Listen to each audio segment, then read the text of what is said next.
Hii Cybertruck au? So gari la kusema ina magharama makubwa, watu hawawezi kulinunua. Hivi Cyber na Rolls Royce, ipi ni expensive car na ipi ambayo ina volume car? Zote ziko sawa tu. Niko na my brother hapa Isa Tambo. Brother, kwema? Sawa, naambia ndugu yangu. Kwanza pole kwa janga la taifa. Kwa kweli lina watu sote. Sisi kwenye dini yetu tunasema inna lillahi wa inna ilaihi raji'un. Sawa bwana, jambo zuri sana. Isa ni mtu wa magari. Car dealers by the way. Gari ya Tesla. Kibongo bongo, unahisi ni gari ambayo inaweza siku moja kuweza kumilikiwa na mbongo? Hii Cybertruck au? Kwani siwezekane? Bwana, kuna magari ya thamani zaidi ya tayari, kwa sababu ile unajua sio gari ya thamani kiasi hicho, lakini kuna magari ya thamani zaidi ya ile gari na wako watu wanayamiliki. Kwa ni mtu mapenzi yake, kwa linamfaa analileta tu, ananunua analitumia, lakini sio gari la kusema ina magharama makubwa, watu hawawezi kulinunua. Ni bilioni ngapi? Sijafanya research, lakini nadhani ni kama bilioni 1 na pointi hivi. Kwa hiyo ni gari ambayo kila mtu anaweza kununua. Unajua Tanzania kuna matajiri wengi. Tumemsikia Nasibu anataka kulinunua. Anaweza. Watu wamepinga, anasema hawezi kununua. Anaweza bwana. Nasibu anaweza. Wale hivyo kweli wewe mtangazaji unavyohisi Nasibu ana bilioni 1 ya kununua gari? Siwezi kumkadiria mfuko wake. Unavyohisi hata kama muonekano.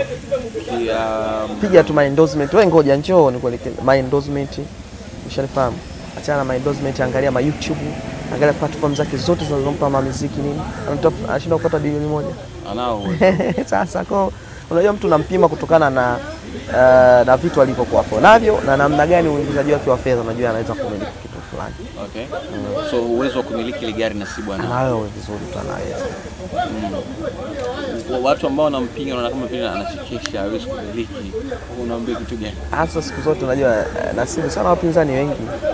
Nasibu ni mtu ambaye ana wapinzani wengi sana. Na hiyo huwezi kukosa kule maisha, hiyo huwezi kukosa wapinzani. Wapinzani wapogo tu.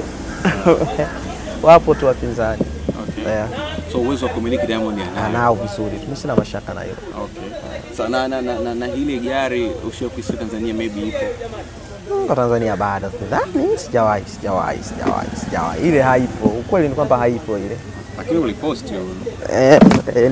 Ulipost mimi ile. Hiyo mimi sikupost, ile nilileta utani. Ile niliona kikatuni tu kwenye nani?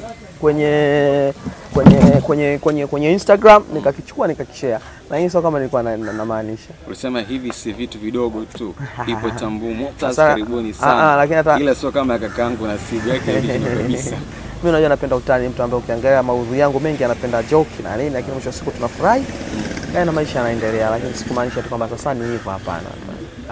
Kwani ile Cyber na Rolls Royce, ipi ni expensive car na ipi ambayo ina volume car?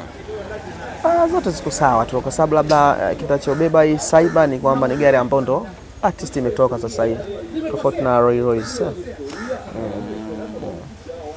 Na ushaje kufanya research yote kwamba watu wanaweza kana kuna malalamiko yote kwa huko nje wanaoitumia kwenye hii Cyber? Hapana, sijaona. Bado unajua tatizo gari si mpya. Kwa hiyo inatuhitaji tuna muda wa kulisoma, kujifundisha na nini.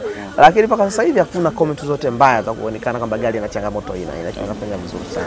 Unajua inajiendesha yenyewe, unajua kwamba una set location. Mambo ya kizungu. Tambu. Unalala zako unyama. Foleni na subiri. Kila kitu kanavuka na simama.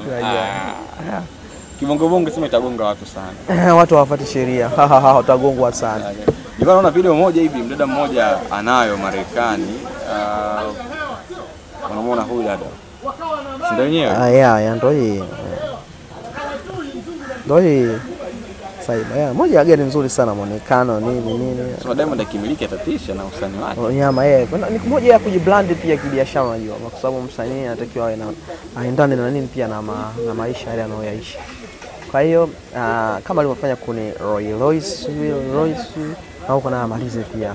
Unajua Rolls Royce bongo kuna Rolls Royce kali kuliko Diamond. Najua, lakini mwisho wa siku hata yeye anafanya kitu kizuri. Okay. Sawa. Ni gari ambayo inatumia mafuta maybe. Hiyo ni ya mafuta. Nadhani sasa sijafanya research vizuri, sina uhakika kama zitakuwa na za umeme. Nadhani lakini kwa sababu teknolojia sasa hivi imeshafika mbali sana, lazima itakuwa pia za umeme. Teknolojia imekwenda. Okay. Kwa experience yako ya kugugu magari na kuyafahamu magari kwa kiasi chako, gari ya mafuta na gari ya umeme ipi ni affordable zaidi? Yaani ipi ni bora zaidi? Sasa unajua kwa sababu kwa sisi hasa wa Tanzania tunatafuta ule urahisi ni nini. Kwa sasa hivi mitambo ya mafuta ni nzuri kuitumia kwa sababu kwa urahisi wa kuweka mafuta kufanya nini. Unajua kwa mfano umeme lazima tu tuna mavituo mengi sana ya kuchaji tu na nini. Yaani bado hatujajiandaa kwa ajili ya teknolojia hiyo. Lakini teknolojia ya mafuta ndio ambayo tunayo. Kwa mimi kwa sasa hivi nitakushauri chukua tu umeme. Unaona hata watu wa gesi wanapata tabu.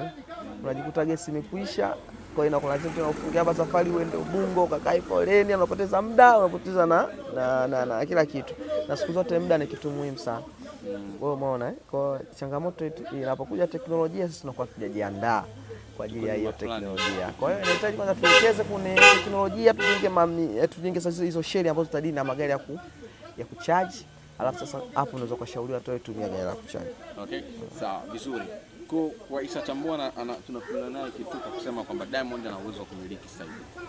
Anaweza kama sasa kumiliki, hata wewe unaweza. Kwa nini ujikatie tamaa? Unajua kwenye maisha natakiwa useme mimi naweza. Usiweke kitu siwezi. Wasema mimi naweza kumwomba Mwenyezi Mungu. Kwa sababu mwisho wa siku utafanikiwa. Usiwezi kusema mimi siwezi. Hata wewe unaweza kununua ni Cybertruck. Mimi uhakika inshallah. Inshallah. Unaona sasa ndio inavyotakiwa. Sawa. Moja ya story ambayo kidogo nao ilivuma ni Diamond kumpa bagari wake gari Alphard. Mwingine akasema kwa style hiyo Diamond unampa bodyguard wako gari ya milioni 9. Wewe huwezi kuwa tajiri namba 1 Afrika, right? Kwani Alphard sio gari nzuri kumpa mtu? Kwanza unajua watu wanashindwa kuelewa kitu fulani. Zawadi ni zawadi. Haijalishi ndogo kubwa chochote kile, haijalishi, lakini ni zawadi. Kutoa zawadi kumpa mtu inamaanisha umemheshimu, umemsupport, umemuunga mkono, yani umempa kitu kama kitu kizuri. Na mimi sidhani kama kuna kitu kibao cha kupewa zawadi. Hata angempa kipaso ni sehemu ya nini? Ya zawadi. Kwa hiyo mwisho wa siku